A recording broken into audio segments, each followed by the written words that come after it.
In this video, I'm going to be covering dogfighting in War Thunder.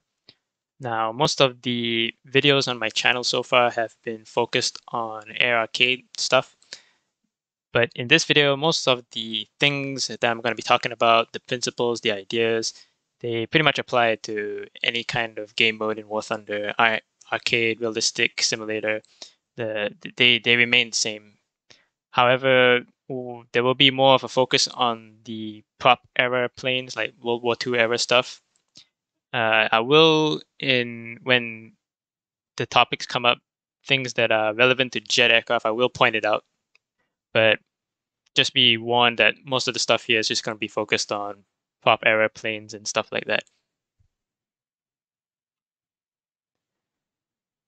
This video is going to be focused more on 1 versus 1, so multiple aircraft, multiple bandits, that kind of stuff I'm going to be covering in another video later on called Air Combat Tactics. But in this video, it's just going to be 1 versus 1 and the basic principles of like dogfighting.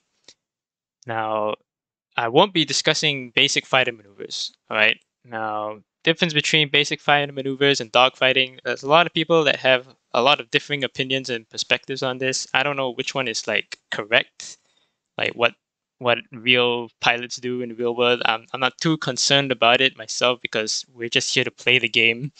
And why people bring things that are outside of the game is that if you're honest with yourself, right? If you're honest in what you do and you're honest in what you research and learn, you can find things that are outside your realm of expertise or within the realm of like a game in this example that can help you improve whatever it is that you're doing.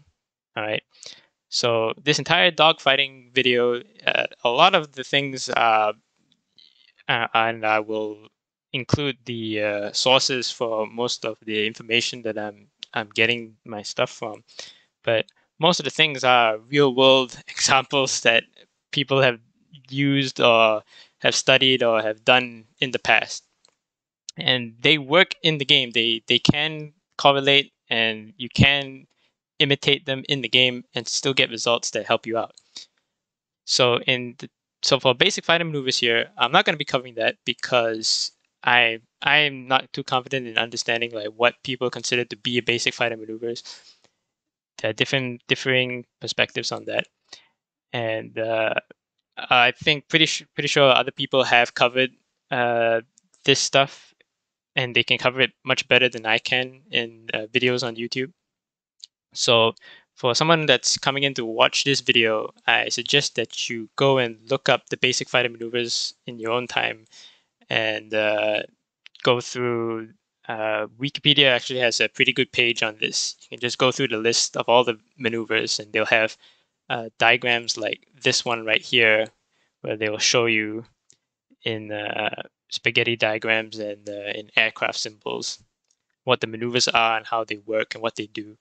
I've got a list here that 4 maneuvers that I've seen pop up in pretty much all of the different lists of basic fighter maneuvers. There are some that will add different ones and some that won't include some maneuvers, but these are the 4 basic ones. So if you just go look it up anywhere else, you'll find pretty good lists of people explaining what all the different maneuvers are.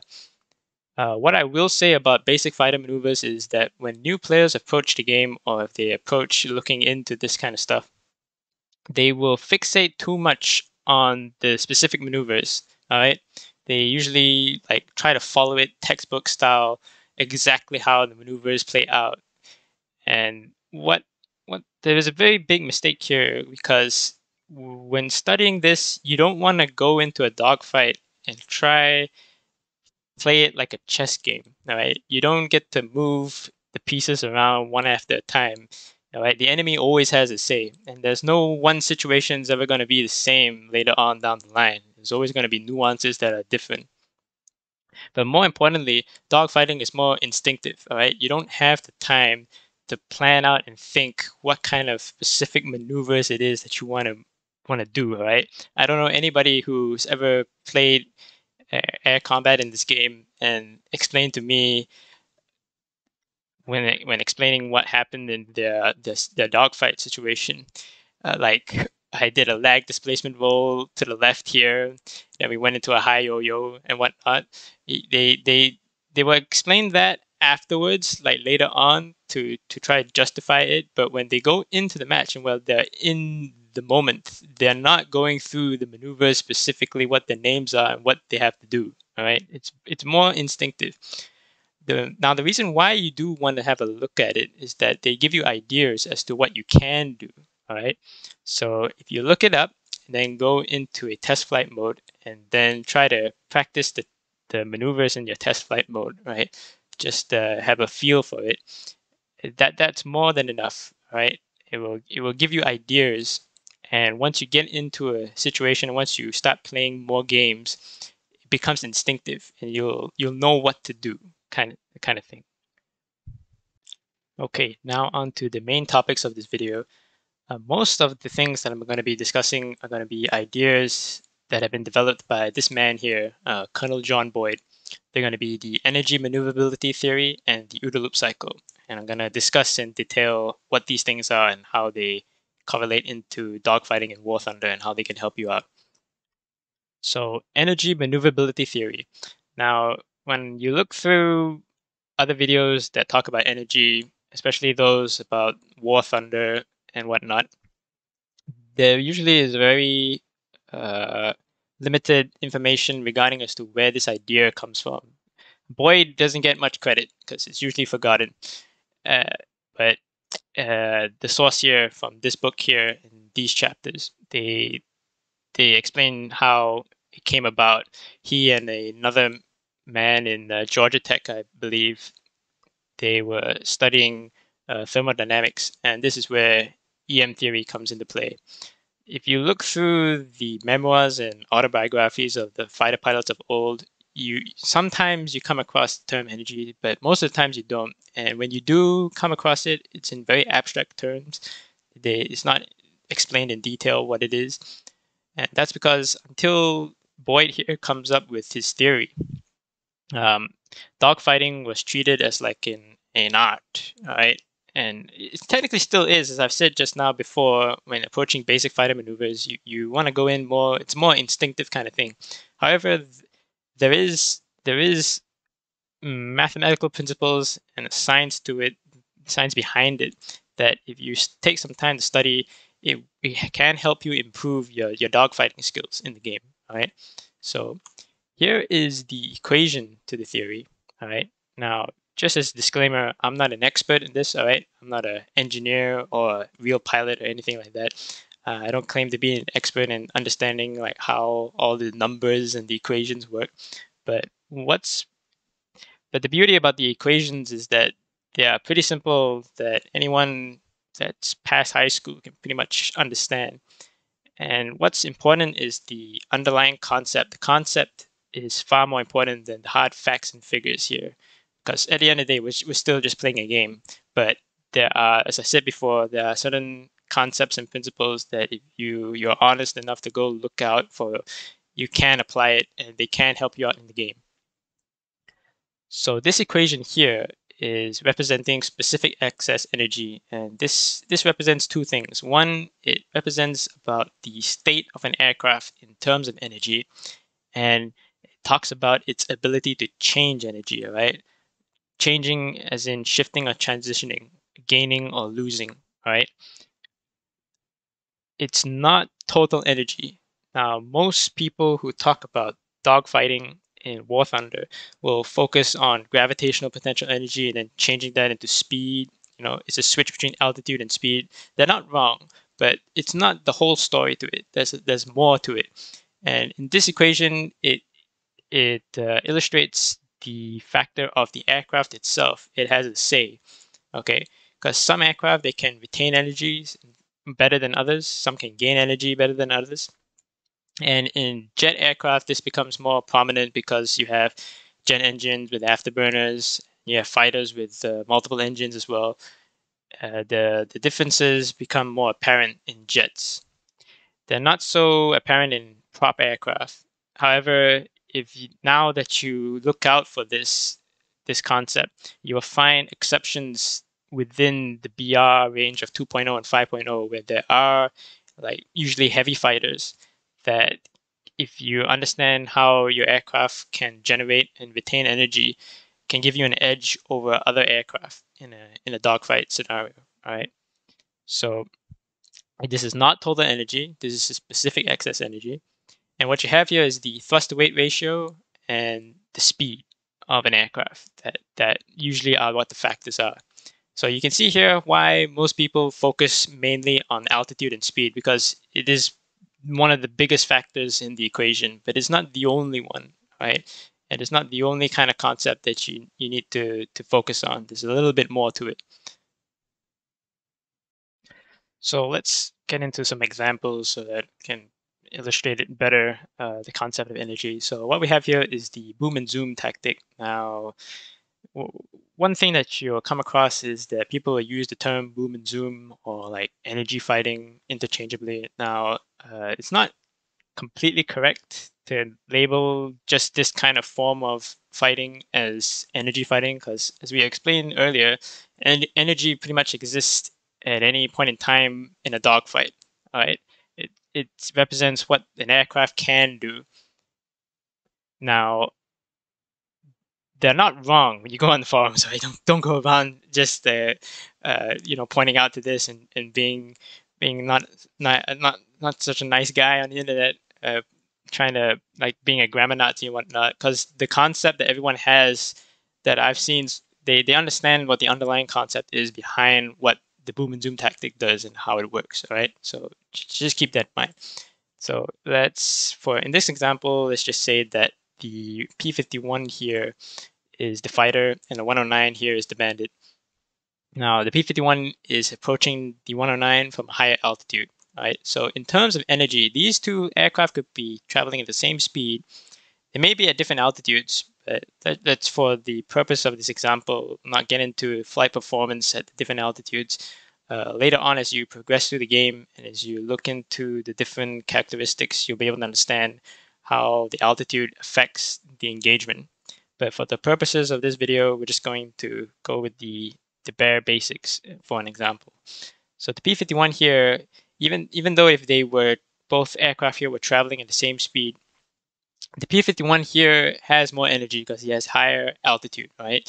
What the P-51 here is going to do in this tactic is convert his altitude into speed and then convert that speed back into altitude, all right?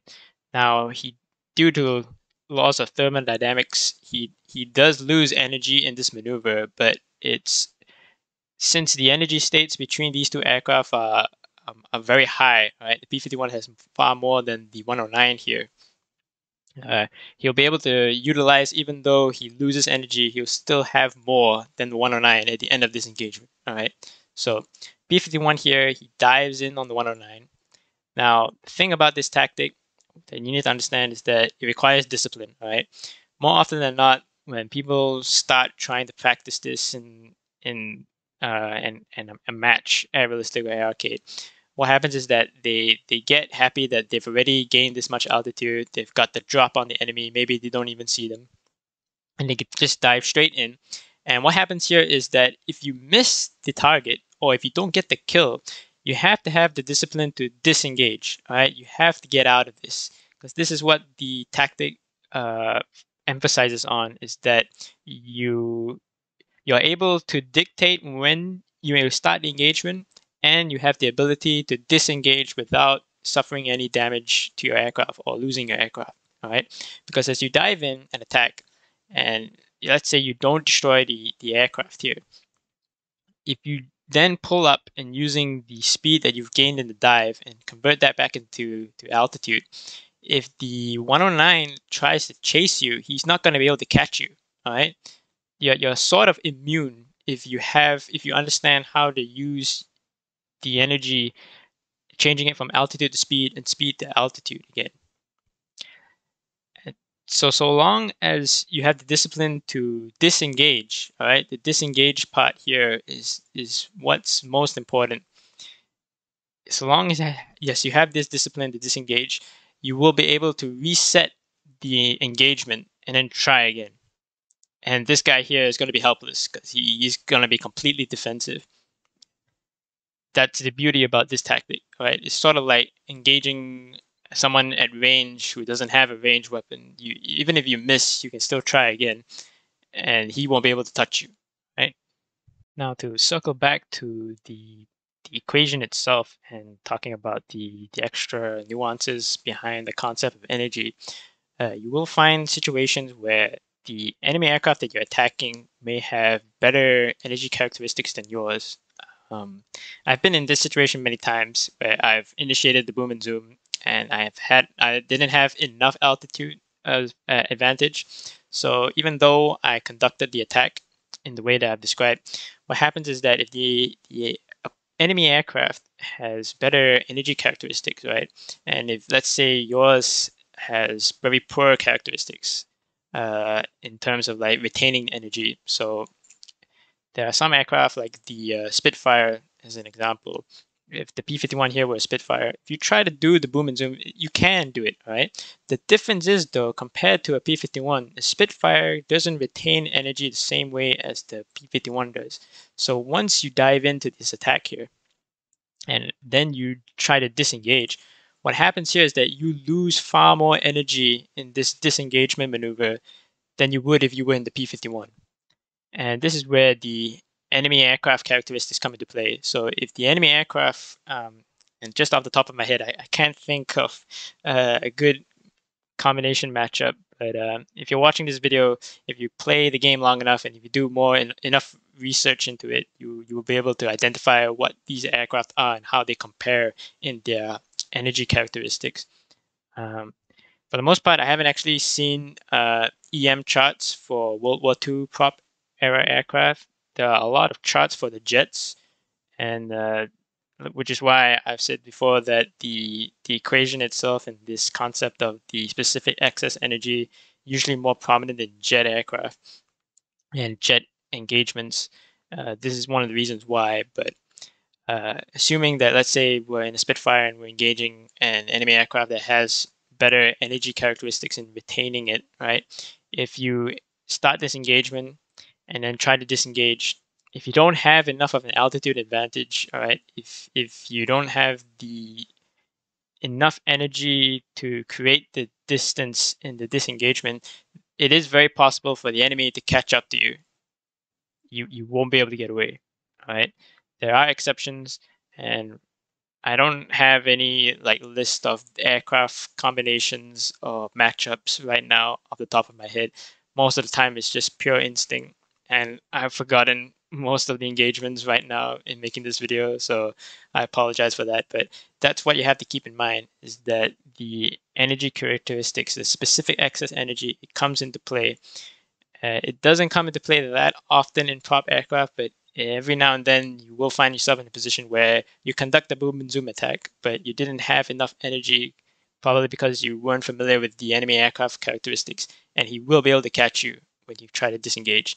And it's a tough lesson, but it's the best way to learn because you won't forget it, even though I forgot it now. Yeah.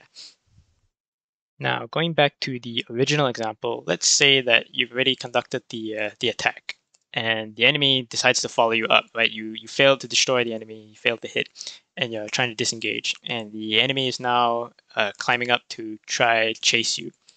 Now, in the original example, the P-51 engaging the 109, you won't have much trouble in creating distance in terms of altitude and range of the 109 in your disengagement when you're coming out of the attack.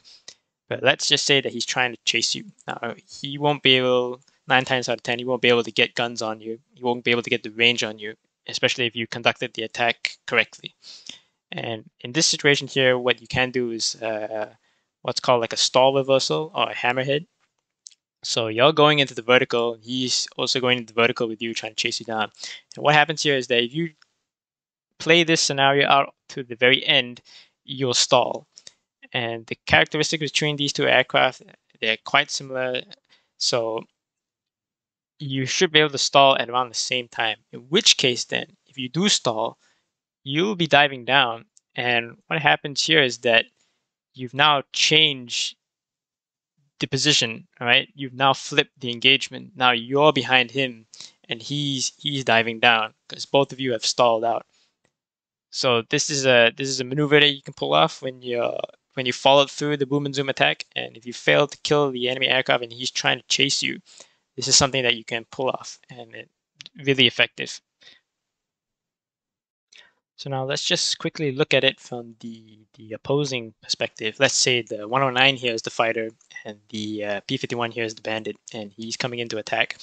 How do you defend this? Now, what you want to do is you want to turn into the attack, all right? You want to face the opponent. Now, because this is in 3 dimensions, and I'm using a 2-dimensional the PowerPoint here to try to illustrate it. You don't want to climb, all right? Don't climb, because if you're climbing, you're burning energy, right? You're changing your speed to altitude, and what you want in a defensive posture is speed. You want speed more importantly than you want altitude, especially if he's already commenced the attack from high altitude. He's coming down at you. He's got the altitude advantage. He's now generating more speed.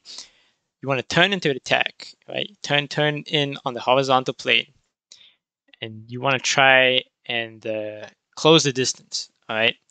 And what this allows you to do is that you limit the window of his attack opportunity, and you also create the option for you to try and evade and dodge the attack. It's better to do this if you're facing towards the enemy than if you're trying to do it from when he's behind your 6, all right? So you want to turn into attack, try not to climb. There are instances that say that if his altitude advantage is not so significant, maybe he was at slightly lower, you might be able to get away with it. Like I said before, you gotta have a lot of experience in the game to be able to judge the exact distances as to when you can and can't pull off these exceptions.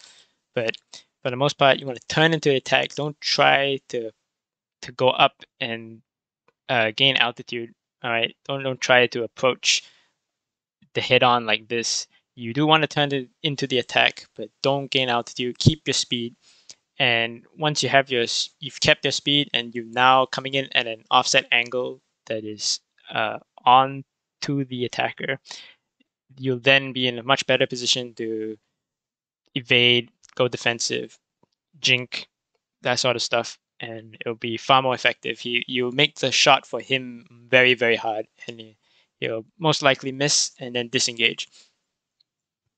And he'll try to reset the engagement, and you should be able to do this. If you keep your speed up, you'll be able to do this many times. And more often than not, people will run out of patience. And like I said, discipline is what's necessary to pull this tactic off. He'll run out of patience, and in one of his attacks, he'll come back in and try to dogfight you in a turn engagement, right? And that's when, if you have superior skill in your turning dogfighting engagement ability, you'll be able to draw him into this dogfight and then kill him. Yeah.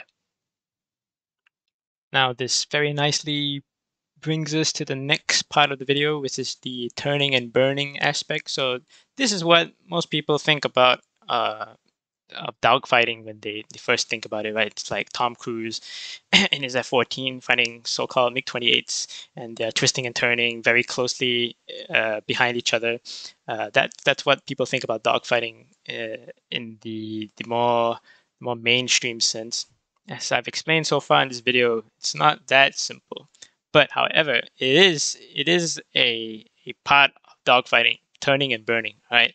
So you'll hear this term thrown around here and there, and what it means is when you're executing a turn maneuver, what you're doing is you're burning energy, right? So in the example of the boom and zoom, what you have there is that you have aircraft trying to change their altitude into speed, or try to change their speed into altitude. All right, they have like a more methodical approach to it. In turning and burning here, what essentially happens is that if you're not trying to do that, if you're in a very close engagement, sort of like knife fight engagement with an enemy aircraft, and you're constantly turning, This is where you're not changing your altitude into speed or speed into altitude, and you're not utilizing, let's say you in a jet, your aircraft's engine acceleration or max speed. If you're just trying to gain position over the enemy to try get behind them to nail them with your guns or missiles or whatever, this is what the turn and burn means, right? You're in a turning engagement and you're burning energy a lot to try get the positional advantage over the enemy, right? So when you get into a turn and burn engagement, the strength and weaknesses of the aircraft they become more apparent. Actually, if you were honest, it's important and apparent in all kinds of forms in the boom and zoom or turn and burn or any other kind of a dogfight maneuver. I'm only covering these two because these two are like the basics. All right, most of the other maneuvers they stem from these two main concepts that you have to first understand. All right, so if you look up in War Thunder, they have the stat cards in the tech trees, and they give you most of the basic information. Right, your max speed at such and such height, what kind of max altitude, what the turn time here. So if you're in a turn and burn engagement, turn time here is going to be the number that you're more interested in. So if you know that your aircraft can turn tighter than the enemy, then you want to well, it is an option to try get into an engagement where it's a turning engagement with the enemy instead of an altitude energy kind of engagement like in a boom and zoom kind of fight. So as you play the game and you get more experience, you'll be able to instinctively understand what kind of aircraft has what kind of characteristics, what kind of strengths, and what kind of weaknesses. One thing to keep in mind, especially if you're playing realistic, is that the altitude starts playing more of a role in realistic. All right, different aircraft have different engines, and they perform differently at different altitudes. And some perform better at some altitudes better than others. All right, so that's something you have to keep in mind. There are charts which show what the engine performances of aircraft are at certain altitudes. And if you look them up, you'll be able to find out which aircraft can perform better at this altitude against this other aircraft. But more often than not, it's going to be a lot of experience. It's going to be telling you, well, at this altitude, what I can do against this enemy aircraft, what I can't do. And in air arcade, it's very rare you're going to be in a situation where the altitude is going to play a advantage to a specific aircraft's flight performance. Because in air arcade, most of the engagements happen just below 4,000 meters. So at the BR 5.0 to 2.0 range, as I mentioned at the beginning of this video, we're focusing mainly on the prop era aircraft. So in air arcade, in that BR range, yeah, it doesn't really matter that much, the altitude, performance, flight characteristics, but something to keep in mind. So you can look up the War Thunder stat cards. You also have third-party information sources, Wikipedias, and other people have made YouTube videos comparing different aircraft and how they perform against each other. And as I said, first-hand experience is probably going to be your best bet. All right, if you play the game long enough, you'll be able to identify which situations against which kind of aircraft, what you can do, what you can't do, what they can do, what they can't do, and this will help inform you in your dogfighting. All right, yeah. Now on to the OODA Loop cycle. So a lot of people, you can probably skip this part of the video, but I think it's important to understand this kind of concept that Boyd came up with. It can help you in other games as well, as I've found out. But if we just focus on here in War Thunder, what the most important aspect here is if you will hear a lot of people talk about situational awareness, and I've mentioned it in the first couple of videos in the tutorial series. And that comes into here in the observation orientation. So how does this cycle work? So you have the observation followed by the orientation, decision, and action. In observation, in a dogfight, it's you looking around for targets, right? So you're observing what your altitude is, what your speed is. You're looking at the opponent's altitude, speed, direction, that sort of stuff. What his aircraft is, what your aircraft is, right? This all comes under the observation part of the cycle. And that's where situational awareness is important, because this is the start of the cycle here.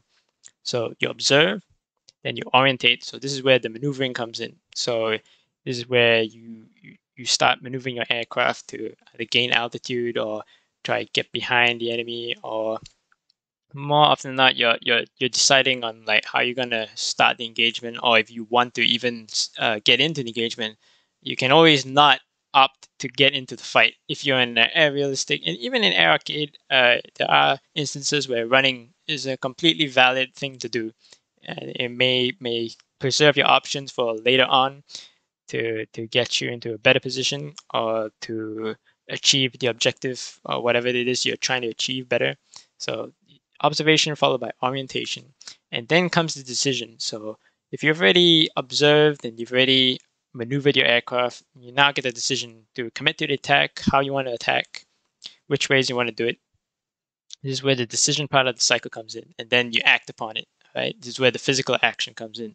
So uh, some people may be coming in here and thinking, well, this is like a long-winded kind of explanation of things that people just can do on the fly. You don't need to break it down into like a theory of a cycle or whatnot. I found, however, that it is important to understand, and I think this idea here that Boyd came up with is it is very helpful if you take the time to look into it, and then think of your engagements and dogfights in this theoretical model here of the OODA loop. You'll find that you'll be able to assess and review your dogfights far more effectively than if you were to just go in and just look at it one at a time, each maneuver, break it down maneuver by maneuver. Um, if you take some time to look into it, what you're trying to achieve here is that you're trying to achieve this cycle faster than the opponent. All right. So as I mentioned in the first couple of videos regarding situational awareness, you want to know what it is you can do, what it is you're doing, but also looking at the opponent and seeing what he's doing. All right. Your maneuvers, in this case, your orientation and decision is dictated by what you observe of what the enemy is doing. All right. You can't just think of the engagement in two-dimensional terms of what you are doing. All right. The enemy, as I've said, always has a say. He's always doing something, and he's always trying to get at you. So understanding what you're doing and the enemy is doing, or looking at trying to look at what the opponent, how he's maneuvering, he can telegraph what his intentions are. If you can observe that, then the rest of the cycle and the rest of your actions uh, will be better informed, and there'll be better maneuvers, better actions that will get you better results in your dogfight or whatever engagement it is that you're in. All right. So that's like the fundamental principles of the OODA loop here. I may not have explained it that well. If you look up the sources here, they better explanations by professionals. This man here, he's a major in the Marine Corps, so he knows a thing or two more than I do.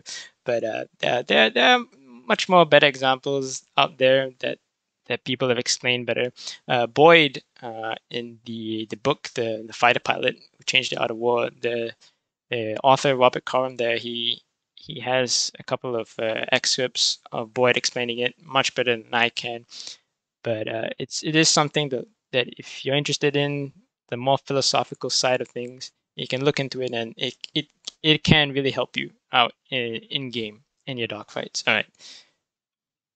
Here you have the more advanced version. This one here, you can use it more for like operational or strategic decisions, but I'm just adding it here because just to inform people, just to let them know that there is a more complex system behind it than just the simple 4 steps to it.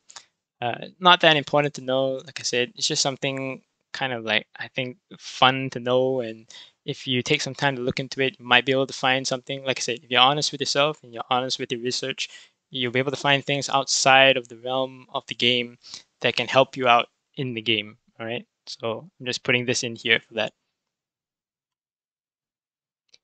Now, for the final topic of the dogfighting is the head-ons. Now, you'll hear a lot of people back in the early days said, don't take the head-ons. All right. Now, the reason why people used to say that was that in a head-on, the way the math worked out was that you were basically exchanging all of the aspects of energy of your flight, your aircraft flight performance and the enemy's flight performance. You were changing all of the strengths and weaknesses of the aircraft, and you were just condensing it into a coin flip, so to say. If you went into head-on, the idea back in the day was that you were basically just taking a 50-50 chance on killing the enemy or the enemy killing you, or maybe both of you getting killed. All right, all of those. If you look at it in like a matrix, like a game theory chart, you find that your chances of getting out of this engagement of a head-on isn't looking too great. It's like 1 out of the 4 outcomes is favorable in your condition. So you could both die, or you will die, or you kill the enemy, or both miss. That's also possible, but that very rarely happens. So head-ons, that's how it was approached back in the day. However, these days it's shifted, because what people understand now is that there are certain aircraft that perform better in head-ons, and there's also the player, the pilot, he factors into it. All right. So uh, in terms of the strength and weaknesses of aircraft, if you're flying a P-38 here, and I mentioned this in the weaponry video in my tutorial series, uh, if you're going into a head-on, the player with the aircraft that has the weapons in the nose-mounted position has an advantage in the head-on, because he can direct fire at a much longer range, much more accurately and effectively than an aircraft that has it in the wing-mounted. All right, he has technically, in theoretical, on paper, uh, point of view, he has the better advantage in terms of engaging in a head-on at a much longer range. So he already has an advantage. That's one of the basic aspects of a head-on in terms of the aircraft strength and weaknesses. All right, nose-mounted aircraft have an advantage in head-on, but more often than not, the player's skill and confidence, and sometimes confidence in here outranks skill. You people may be thinking, oh, that can't be right, because if you're skilled, then you must have the confidence. That's not really how it works out in reality, in practical situations. Sometimes the rookie pilot, if he's really gung ho and he has the confidence in the engagement and he pushes it all the way, and if the opponent actually has more experience in head-ons but he's lacking the confidence, he won't be able to commit to it. And sometimes when you're in the head-to-head engagement, people sort of like panic a little bit, and their aim may be thrown off. That all factors in. So it's the player skill, the confidence. It factors in a lot more than what people used to think about it. All right, it is very important in a head-on.